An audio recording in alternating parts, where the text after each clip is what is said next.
Congress BJP కక్ష సాధింపులకు మూల్యం చెల్లించక తప్పదన్నారు BRS working president KTR. BRS నేత క్రిషాంక్ అరెస్టుపై ఎక్స్ వేదికగా స్పందించిన కేటీఆర్ కేంద్ర రాష్ట్ర ప్రభుత్వాలపై ఫైర్ అయ్యారు. ఉస్మానియా యూనివర్సిటీ పోలీస్ స్టేషన్లో కేసు నమోదుతో క్రిషాంక్ను అదుపులోకి తీసుకున్నారు పోలీసు అధికారులు.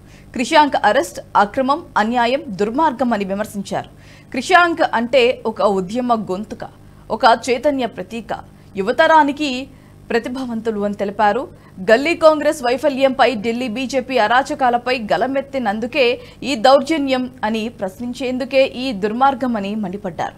ఈ నియంతృత్వ నిబంధనలకు తెలంగాణ ప్రజాక్షేత్రంలో శిక్ష తప్పదని వార్నింగ్ ఇచ్చారు కేటీఆర్. నాడు దేశంలో ఎమర్జెన్సీ చూసాం, నేడు రాష్ట్రంలో అప్రకటిత ఎమర్జెన్సీ చూస్తామని ఫైర్ అయ్యారు. ప్రజాస్వామ్యాన్ని కాలరాసినందుకు ఆనాడు పాలక పక్షానికి పట్టిన గతే రేపు కూడా అదే గతి పట్టడం ఖాయమన్నారు కేటీఆర్.